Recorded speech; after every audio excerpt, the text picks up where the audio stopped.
Good evening students. जैसा कि हम पढ़ चुके हैं, हमारा तीसरा जो पार्ट है बाहरी शक्तियों का आगमन, वो पूरा हो चुका है और वो था विदेशी शक्तियों का आगमन, बाहरी शक्तियों का आगमन, जिसमें यूनानी आक्रमण, इंडो ग्रीक आक्रमण, शक आक्रमण, कुषाण आक्रमण और हूण आक्रमण, ये हम पढ़ चुके हैं। आज हम इनके प्रश्नों का विश्लेषण करेंगे कि किस तरह के प्रश्न किस बिंदु से पूछे गए हैं और वो उनके अंक किस प्रकार है, उनको हम देखते हैं। देखिए, पहला प्रश्न है, अति लघुत्तरात्मक प्रश्नों की हम बात करेंगे। सबसे पहले बहुचयनात्मक प्रश्न देख लें। प्राचीन इतिहासकार कल्हण की प्रसिद्ध पुस्तक का नाम क्या है? कल्हण की राजतरंगिणी। जैसा कि हमने यहाँ उल्लेख किया था कि कुषाणों के बारे में जानकारी देते हैं, कनिष्क के कश्मीर विजय का उल्लेख करती है कल्हण की राजतरंगिणी, ऐसा उल्लेख मिलता है। तो कल्हण की पुस्तक है राजतरंगिणी, जिसमें कश्मीर का इतिहास लिखा गया है। चरक संहिता के रचयिता महर्षि चरक किसके दरबार में शोभा बढ़ाते थे? देखिए, चरक जो है वो कनिष्क के दरबारी विद्वान थे। चरक ने चरक संहिता लिखी, जो आयुर्वेदाचार्य, आयुर्वेद की श्रेष्ठ ग्रंथ है, चिकित्सा शास्त्र का श्रेष्ठ ग्रंथ माना जाता है। चरक की रचना चरक संहिता। शकों का प्रसिद्ध शासक का नाम निम्न में से था? शक शासक रुद्रदामन। शक शासक जो है रुद्रदामन, जिनका उल्लेख मिलता है, और रुद्रदामन ने सुदर्शन झील का पुनर्निर्माण करवाया था, जैसा कि हम पढ़ चुके हैं। त्रिपिटक संबंधित है, जैसा कि हमने उल्लेख किया था कि कनिष्क ने कश्मीर के कुंडलवन में चौथी बौद्ध संहिता का आयोजन किया था, जिसकी अध्यक्षता वसुमित्र ने की थी और जिसके उपाध्यक्ष अश्वघोष थे। और वहां पर जो त्रिपिटक ग्रंथ है बौद्ध धर्म से संबंधित है। त्रिपिटक ग्रंथ, जिसमें सुत्त पिटक, विनय पिटक, अभिधम पिटक, इन ग्रंथों का संग्रह वसुमित्र ने एक बहुत बड़ी पुस्तक, जिसे महाविभाषा शास्त्र कहते हैं, उसका निर्माण किया था, जैसे कि हम पढ़ चुके हैं। उसके बाद अगला प्रश्न है, जूनागढ़ अभिलेख किसकी जानकारी उपलब्ध करवाता है? जूनागढ़ अभिलेख किसकी जानकारी उपलब्ध करवाता है? उत्तर है शक शासक की जानकारी उपलब्ध करवाता है।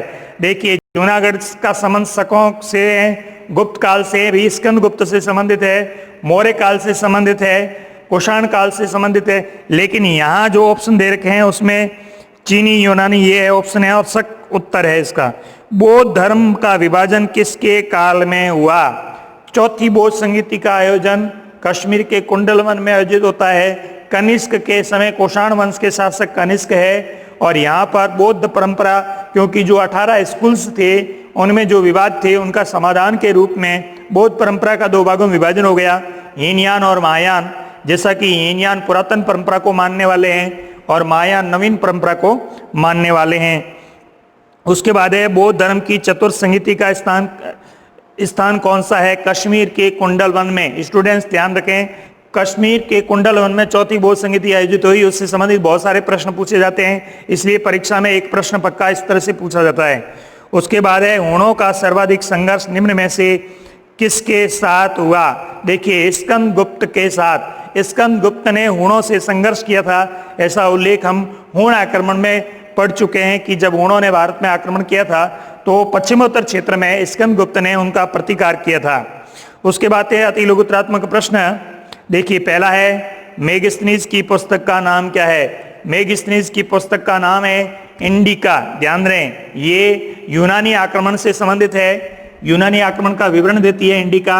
यहाँ जो पहला अति लघुत्तरात्मक प्रश्न है उसका उत्तर इसमें यूनानी आक्रमण में उल्लेखित मिलेगा। शून्यवाद के प्रवर्तक कौन है? नागार्जुन, जो कुषाण आक्रमण के समय कनिष्क के समय थे नागार्जुन। तो कुषाण कनिष्क से संबंधित नागार्जुन, कुषाण आक्रमण जिसमें हम कनिष्क को पढ़ते हैं और कनिष्क की उपलब्धियां पढ़ते हैं, वहां पर शून्यवाद के प्रवर्तक नागार्जुन को माना गया है। अति लघुत्तरात्मक कुषाण आक्रमण में ये दूसरा प्रश्न है। तीसरा है, सिकंदर कहाँ का शासक था? मकदूनिया का शासक था। जैसा कि यूनानी आक्रमण में हम पढ़ चुके हैं कि सिकंदर मकदूनिया का शासक था और हिंदू कुश पर्वतमाला को, खैबर की दर्रा को पार करते हुए और भारत में आया, सिंधु नदी को पार किया और सिंधु नदी को पार करके पश्चिमोत्तर क्षेत्र में आक्रमण किया और उसका प्रतिकार किया गया। पोरस के राजा पुरु के द्वारा उसका प्रतिरोध किया गया और वो फिर झेलम नदी के किनारे हाइडेस्पिस का युद्ध हुआ था और उससे आगे वो व्यास नदी तक बढ़ा था और उसके बाद वहां से वापस लौट गया था। अगला प्रश्न है, हिंदू राजा पौरस ने किससे मुकाबला किया? सिकंदर से। जो पौरव राज्य के राजा पौरस है उन्होंने सिकंदर का प्रतिकार किया था, जैसा कि ये प्रश्न है चौथा प्रश्न। तो ये भी यहाँ आपको यूनानी आक्रमण में मिलेगा। उसके बाद है, मिलेनपना पुस्तक किस शासक को समर्पित है? मिनांडर। इंडो ग्रीक शासक था मिनांडर, और मिनांडर और बौद्ध भिक्षु ये नागसेन के मध्य जो वार्ता हुई उसे मिलिंदपनो नामक ग्रंथ के रूप में लिखा गया। तो मिलिंदपनो पुस्तक में किस शासक का उल्लेख है? मिनांडर का। पांचवा प्रश्न का उत्तर आपको यहां मिलेगा। उसके बाद है, भारतीय व यूनानी मिश्रण से किस शैली की मूर्ति कला का विकास हुआ? जैसा कि कुषाण आक्रमण और कुषाण में कनिष्क की उपलब्धियों के बारे में हमने कल ही पढ़ा है, और उसमें हमने कहा कि भारतीय और यूनानी शैली, जो यूनानी शैली है हेलेनिस्टिक शैली और भारतीय शैली है, इनका सम्मिश्रित रूप आया, उसे हमने गांधार शैली के रूप में नाम दिया। तो मूर्ति कला का जो विकास हुआ वो गांधार शैली की मूर्तियों का विकास हुआ। छठे का प्रश्न का उत्तर है कुषाण आक्रमण में। उसके बाद देखिए सातवां प्रश्न है, शकों का किस चीन जाति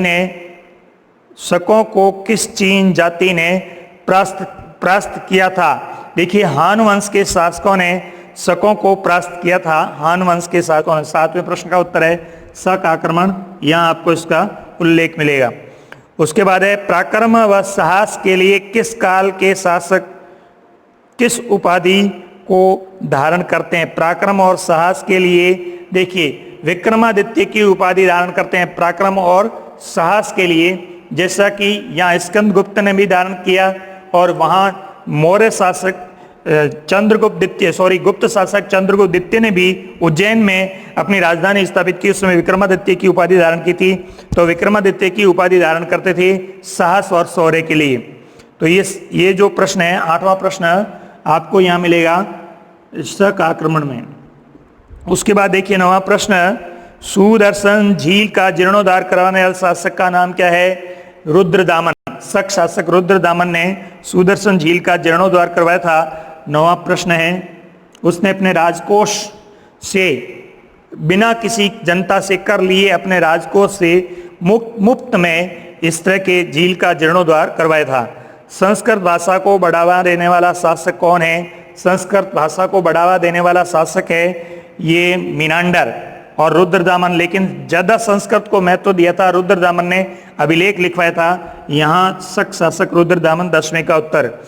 11वां, कुषाण वंश का संस्थापक कौन था? जैसे कि हम पढ़ चुके हैं कुषाणों के परिचय में, विम कड़बिसियस, कुजुल कड़बिसियस और कुजुल कड़बिसियस के बाद विम कड़बिसियस। तो कुजुल कड़बिसियस जो है वो कुषाणों का संस्थापक माना जाता है। उसके बाद विम कड़बिसियस ने यहाँ रजत मुद्राएं चलाई थी, चांदी की मुद्राएं चलाई थी। उसके बाद कनिष्क ने स्वर्ण मुद्राएं चलाई थी। तो यहाँ प्रश्न है 11वां जो कुषाण साम्राज्य में, यहाँ 11वें का उत्तर मिलेगा। उसके बाद देखिए 12वां, अक्षास नदी से पूर्व में गंगा नदी तथा मध्य एशिया में खुरासान से लेकर उत्तर प्रदेश के वाराणसी तक कौन से शासक ने राज्य किया था? कनिष्क ने ये राज्य स्थापित किया था। 12वें का उत्तर है 13, बौद्ध धर्म किन दो शाखाओं में विभाजित हो गया था? हीनयान और महायान। ये भी यहीं कुषाण साम्राज्य में कनिष्क की उपलब्धियों में मिलेगा।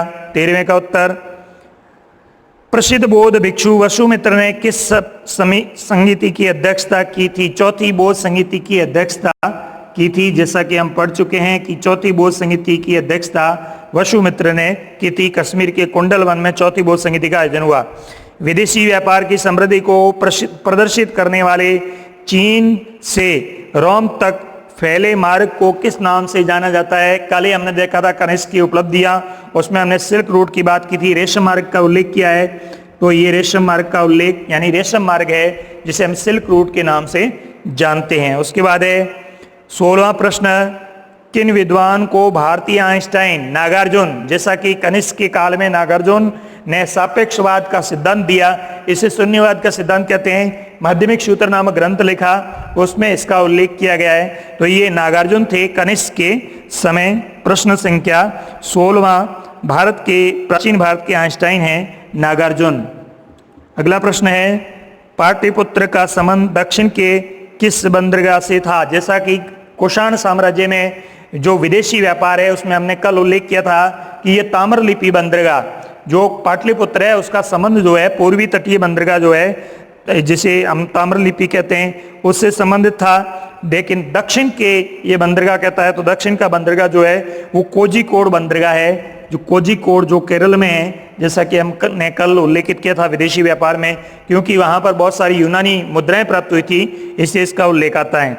उसके बाद देखिए लघुत्तरात्मक प्रश्न पहला, हूण शासक तोरमान ने मिलकर किन भारतीय शासकों से मुकाबला किया था? जैसा कि हूणों के उल्लेख में हमने कल पढ़ा था कि एक तो बालादित्य और एक स्कंदगुप्त दोनों शासकों के साथ हूणों ने संघर्ष किया था।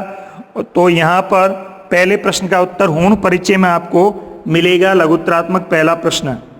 उसके बाद देखिए, विदेशी आक्रमणकारी वंशों के नामक्रम से लिखिए, जैसा कि बोर्ड पे लिखा हुआ है, यूनानी आक्रमण, उसके बाद इंडो ग्रीक आक्रमण, उसके बाद सक्सिथियन आक्रमण, उसके बाद कुषाण आक्रमण, उसके बाद हूण आक्रमण। जैसा कि ये बिंदुओं का क्रम है, यही उनके आगमन का क्रम है और यही क्रम अपने को लिखना है। तो प्रारंभ में विदेशी जातियों के भारत में आक्रमण का परिचय है जो पहला उसमें उल्लेखित है, दूसरे प्रश्न का उत्तर। उसके बाद हम आगे देखेंगे तीसरा, बाहरी आक्रमणकारियों की जानकारी देने वाले स्रोतों के संबंध में संक्षिप्त जानकारी दीजिए।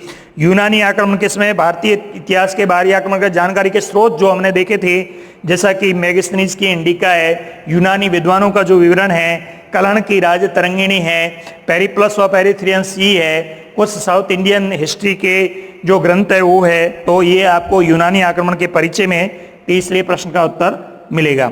चौथा देखिए, महान कवि या सुघोष की रचनाओं का उल्लेख कीजिए। कनिष्क की साहित्य उपलब्धियां हमने कल देखी थी और उसके अंदर हमने उल्लेखित किया था अश्वघोष की रचनाएं, उसमें सबसे प्रमुख रचनाएं हैं जैसा कि बुद्ध चरित्र, इसके अलावा सारिपुत्र प्रकरणम, वज्र सूची और इस तरह के इनके प्रमुख ग्रंथ है। चौथे प्रश्न का उत्तर है तो यहाँ मिलेगा आपको कनिष्क की साहित्य उपलब्धियों में। उसके बाद देखिए, यूनानी आक्रमण के समय भारतीय राजनीति स्थिति को अपने शब्दों में लिखिए। जैसा कि मैंने उल्लेखित किया है, मानचित्र के माध्यम से यूनानी आक्रमण के समय भारत में किस तरह के राज्य थे। कश्मीर के जो पश्चिमोत्तर क्षेत्र है वहां पर पौरस था, उसके बाद आगे हमने देखा था तक्षशिला का क्षेत्र, और यहाँ जो छोटे छोटे जनजाति राज्य थे जैसे अग्रश्रवी जनजातियों के राज्य, इस तरह के बहुत सारे छोटे छोटे राज्य थे जिनका हमने उल्लेख पर यूनानी आक्रमण के परिचय में किया है। तीसरे प्रश्न का उत्तर ये आपको यहाँ मिलेगा। चौथे प्रश्न का पांचवें प्रश्न का उत्तर जो है लघुत्तरात्मक यूनानी आक्रमण में मिलेगा। उसके बाद आगे देखिए, राजा पुरु और पौरस के प्रतिरोध पराक्रम और साहस से परिपूर्ण था, इस वक्तव्य को स्पष्ट कीजिए। जैसा कि यूनानी आक्रमण में हमने उल्लेख किया है, पौरस का प्रतिरोध की झेलम नदी के किनारे जो हाइडेस्पिस का युद्ध हुआ उसमें सिकंदर को अपनी सेनाएं रोकनी पड़ी और सिकंदर वर्षा ऋतु का इंतजार करने लगा क्योंकि उसके सामने पौरस की सेनाएं शक्तिशाली लग रही थी। और जैसे ही वर्षा ऋतु आई, क्योंकि वर्षा ऋतु में दलदल हो जाता है और पौरस के पास हाथी थे और हाथी दलदल में उनके पांव चिकने खिसकते हैं, इसलिए वो युद्ध नहीं कर पाएंगे और वर्षा ऋतु आने पर उसने आक्रमण किया। लेकिन पौरस ने उनका कड़ा प्रतिरोध किया और आखिर में उसे पौरस से समझौता करना पड़ा, जैसा कि हम यूनानी आक्रमण में देख चुके हैं। हाइडेस्पिस का युद्ध, छठे प्रश्न का उत्तर आपको यहाँ मिलेगा यूनानी आक्रमण में। उसके बाद एक सातवां, सिकंदर की मृत्यु के बाद किस यूनानी शासक ने आक्रमण का दूसरा चरण शुरू किया, उसका क्या परिणाम हुआ? सिकंदर की मृत्यु के बाद सेल्यूकस ने आक्रमण किया था भारत में, सेल्यूकस ने, और सेल्यूकस ने अपने सिंधु नदी की सीमा रेखा को वहां से वो आगे नहीं बढ़ा और आखिर में सेल्यूकस को चंद्रगुप्त मौर्य के साथ 305 ईसा पूर्व में समझौता करना पड़ा और समझौते में कुछ प्रदेश, 4 प्रदेश जो है पश्चिमोत्तर क्षेत्र के वो देने पड़े। तो उस तरह का परिणाम भी है। यूनानी आक्रमण में। 7वां प्रश्न, पिछले पाठ में भी इसका विस्तृत उल्लेख आया है। 8वां प्रश्न देखिए, राजा मेनांडर की उपलब्धियों को 15 पंक्तियों में लिखिए। 8वां प्रश्न, मेनांडर की उपलब्धि, इंडो ग्रीक शासक है मेनांडर, उनकी उपलब्धियों को 8वें प्रश्न में आप इंडो ग्रीक आक्रमण, जिसमें मेनांडर की उपलब्धियां स्पष्ट रूप से है, अलग से क्लास है मेनांडर की उपलब्धियां, उसमें पूरा जो है मेनांडर के बारे में वो देखना है। उसके बाद देखिए 9वां प्रश्न, मुद्रा सिक्कों के क्षेत्र में यूनानी मुद्राओं की विशेषता। देखिए यूनानियों का भारत में योगदान जो है उसमें मुद्रा शास्त्र का हमने उल्लेख किया, इंडो ग्रीक का। इंडो ग्रीक में जो लेख वाली मुद्राएं आई, शासक का नाम है, शासक का चित्र है, विवरण है, ये लिखा हुआ लेख वाली मुद्राएं पहली बार आई भारत में। इससे पहले जो मुद्राएं थी उन्हें आंत मुद्राएं कहते थे। तो इस तरह की नवीन मुद्राओं का आगमन हुआ, उसे मुद्रा शास्त्र की श्रेणी की विशेषताएं देखते हैं, 9वां इंडो ग्रीक में हम देख सकेंगे। उसके बाद अगला प्रश्न है 10वां, शक शासक रुद्रदामन को जन कल्याण के लिए याद किया जाएगा, इसके पक्ष में अपने तर्क संक्षिप्त में दीजिए। शक शासक रुद्रदामन ने सुदर्शन झील का जीर्णोद्धार करवाया था, जनता से बिल्कुल कोई किसी प्रकार का कर है वो नहीं लिया, और अपने राजकोष से अपने मंत्रियों के विरोध के बाद भी इस सुदर्शन झील का पूर्ण रूप से जीर्णोद्धार करवाया, और उसके बाद जो अभिलेख है जूनागढ़ का उस पर उसका विवरण भी लिखवाया। तो 10वें का उत्तर आपको शक शासक यहां मिलेगा, शक आक्रमण में। उसके बाद 11वां देखिए, बौद्ध धर्म के उत्थान हेतु अशोक के बाद सर्वाधिक रूप से कुषाण शासक कनिष्क का श्रेय है। देखिए कनिष्क की उपलब्धियों में हमने देखा जो चौथी बौद्ध संहिता का विवरण है उसमें इसका उल्लेख अच्छी तरह से किया गया है। तो प्रश्न संख्या यहाँ 11वां है, यहाँ 11वें का उत्तर आपको मिलेगा। उसके बाद देखिए 12वां प्रश्न है, कुषाण शासक कनिष्क किन विद्वान साहित्यकारों और दार्शनिकों का आश्रयदाता था। जैसा कि इससे पहले वाली कल क्लास में कनिष्क की उपलब्धियों में हमने साहित्य उपलब्धियों का उल्लेख किया है, वहाँ जो कनिष्क के दरबार के जो विद्वान हैं जैसे नागार्जुन है, चरक है, वसुमित्र है, अश्वघोष है, इस तरह के जो मंत्र है इनका उल्लेख हमने कल किया है। तो 12वें का प्रश्न भी आपको उत्तर यहाँ मिलेगा। उसके बाद अगला प्रश्न है 13वां, विदेशी व्यापार की उन्नति का काल किसे कहेंगे और क्यों। यहाँ विदेशी व्यापार कनिष्क के समय जो रेशम मार्ग था, जो सिल्क रूट था जिसका हमने उल्लेख किया है कनिष्क की विदेशी व्यापार की उपलब्धियों में, वो इसका उत्तर है ये 13वें का उत्तर आपको यहाँ मिलेगा कुषाण आक्रमण में।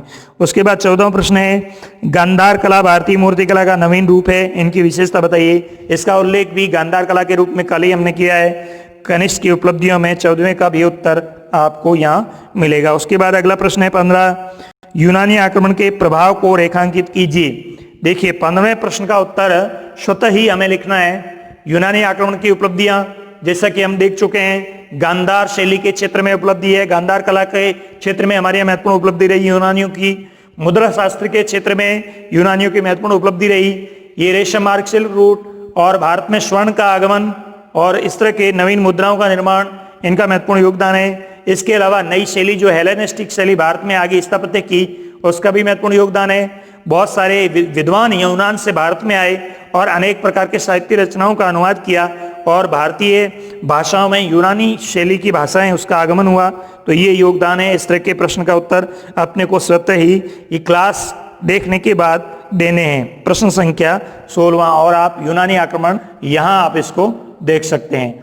उसके बाद आते हैं निबंधात्मक प्रश्न। देखिए पहला है, भारतीय समाज की धारा में विदेशियों का समावेश विषय पर विस्तार से लिखो। ध्यान रहे स्टूडेंट्स, ये एक ऐसा प्रश्न है जिसका उत्तर लिखना कठिन काम है। क्यों? क्योंकि यहां पर हमें क्या करना पड़ेगा, ये जितने भी विदेशी है उन सबका लिखना पड़ेगा, सबका पॉइंट व्यू लिखना पड़ेगा। पहले लिखना पड़ेगा यूनानी आक्रमण, पहले लिखना पड़ेगा क्योंकि विदेशियों का आक्रमण उल्लेख किया तो पहले यूनानी आक्रमण परिचय, उसके बाद यूनानी आक्रमण का आपको विवरण देना पड़ेगा लगभग यहाँ 5-6 पंक्तियों में। उसके बाद इंडो ग्रीक का विवरण देना पड़ेगा 5-6 पंक्तियों में। उसके बाद शकों का विवरण देना पड़ेगा 5-6 पंक्तियों में। उसके बाद कुषाण कनिष्क का विवरण देना पड़ेगा और लास्ट में हुणों का विवरण देना पड़ेगा और लास्ट में उपसंहार लिखना पड़ेगा। निबंधात्मक प्रश्न बड़ा होता है, तो इसमें सभी यूनानी ये जो आक्रमण हुए हैं, जैसा कि 5 आक्रमण हुए, तो पांचों का परिचय इसमें देना होता है। तो ये निबंधात्मक जो पहला प्रश्न है वो यहाँ भी देखेंगे, यहाँ भी, यहाँ भी, यहाँ भी और यहाँ भी, यानी इन सब का विवरण जो है वो लेना है। उसके बाद दूसरा प्रश्न है, कुषाण राजा कनिष्क के एक महान शासक के रूप में मूल्यांकन करते हुए उनके कार्यकाल की विशेषताओं का वर्णन कीजिए। यहाँ पर कुषाण आक्रमण कनिष्क का परिचय, विवरण, उपलब्धियां, उनके द्वारा किए गए कार्य, पूरा का पूरा विवरण देना है। ये दूसरे प्रश्न का उत्तर है और ये वेरी वेरी इंपॉर्टेंट प्रश्न है। परीक्षा की दृष्टि से ये बहुत ही महत्वपूर्ण प्रश्न माना जाता है। उसके बाद देखिए अगला, भारतीय यूनानी राजा मेनांडर की उपलब्धियां। ये आ गया वापस मेनांडर, शक शासक मेनांडर की उपलब्धियां। यहाँ आप मेनांडर की उपलब्धियों का मतलब है कि शकों के आक्रमण का पूरा ही विवरण अपने को देना है, मेनांडर की उपलब्धियां हो जाएगी। उसके बाद है कुषाण कालीन समाज, धर्म, वाणिज्य, व्यापार का वर्णन कीजिए। जैसा कि हमने उल्लेख किया है, कनिष्क की उपलब्धियां, उसके अंदर साहित्य के क्षेत्र में उपलब्धियां, विदेशी व्यापार के क्षेत्र में उपलब्धियां और गांधार स्थापत्य कला के क्षेत्र में उपलब्धियां, जैसे कि हम उल्लेख कर चुके हैं, वो इस प्रश्न का उत्तर है। यानी ये तीसरा प्रश्न है, इसका उत्तर हम यहाँ देखेंगे। उसके बाद देखिए अगला, चौथा, कुषाण कालीन हो गया चौथे प्रश्न का। उसके बाद है हम 5वां प्रश्न देखेंगे, शक शासक रुद्रदामन महान शासक था, स्पष्ट कीजिए। ये शक शासक रुद्रदामन, यहाँ रुद्रदामन की उपलब्धियों को लिखते हुए हमें क्या करना है, यहाँ पे हमें क्या लिखना है, हमें लिखना है कि शक शासक के समय भारत में जो शुंग वंश का शासन था और शुंग वंश के लोग जो है वो बौद्ध विद्वानों का पतन कर रहे थे और इस समय जाकर के साकल के अंदर बहुत सारे बौद्ध विद्वानों ने आश्रय लिया था। और जैसा कि शुंग वंश के शासक पुष्यमित्र ने घोषणा की थी कि यदि मुझे कोई साकल से एक बौद्ध भिक्षु का सिर ला करके देगा तो मैं उसे 100 दिनार इनाम में दूंगा, ऐसी घोषणा की थी। लेकिन उसने क्या किया, पूर्ण रूप से बौद्धों का संरक्षण किया। तो इसीलिए ये महत्वपूर्ण प्रश्न है। यहाँ हमें इस तरह का रुद्रदामन का जो योगदान है उसका उल्लेख करना है। तो 5वें प्रश्न का उत्तर है वो हम यहाँ देखेंगे रुद्रदामन में। उसके बाद हाँ हो गए प्रश्नोत्तर। तो इस तरह से सारे जो प्रश्न हैं पाठ से संबंधित हो गए हैं, आपको गहराई से देखने हैं। कुछ प्रश्न और है जो वो इनके अंदर से बनते हैं और वो आपको टेस्टेड जो होते हैं उसमें दिए जाएंगे। तो ये पूरे विवरण पढ़ने हैं हमें। यूनानी आक्रमण का मतलब ये हुआ कि सिकंदर का आक्रमण, पोरस का प्रतिरोध, सिकंदर का वापस जाना और सिकंदर के आगमन के समय कौन कौन सी जातियां भारत में शासन कर रही थी उसका विवरण ध्यान में रखना है। इंडो ग्रीक्स में हमें विशेष करके जो मिलिंदपना है, मिनांडर और बौद्ध भिक्षु नागसेन की जो वार्ता है और उससे प्रभावित होना है और बौद्धों का संरक्षण देना है, उसका हमें उल्लेख करना है। उसके बाद है यहाँ शक शासक रुद्रदामन का उल्लेख आता है। तो यहाँ हमें सुदर्शन झील का जीर्णोद्वार और जो नवीन कार्य और जो साम्राज्य विस्तार की नीतियां हैं उसको देखना है अच्छे तरीके से। और कुषाण में पूरा अच्छे तरीके से पढ़ना, ध्यान रखें कुषाण पूरा ही वेरी वेरी इंपॉर्टेंट है, इसलिए पूरा ही याद करना है। कहीं से भी प्रश्न पूछा जा सकता है और हुणों में से कोई छोटा प्रश्न पूछा जा सकता है। इस तरह से हमारे जो 3 यूनिट से प्राचीन भारत के इतिहास से संबंधित थे, तीनों यूनिट पूर्ण हो गए हैं। अब तीनों यूनिट पूर्ण होने के बाद हम टेस्ट प्रक्रिया को शुरू करेंगे, क्योंकि प्राचीन भारत पूरा हो गया है। मध्यकालीन भारत की अगली क्लास है, उसको हम शुरू करेंगे। तो इससे पहले हम टेस्ट श्रृंखला प्रारंभ करने वाले हैं, इसलिए आप पूर्ण रूप से तीनों यूनिट्स है उनको अच्छे तरीके से पढ़ लें, याद कर लें। धन्यवाद।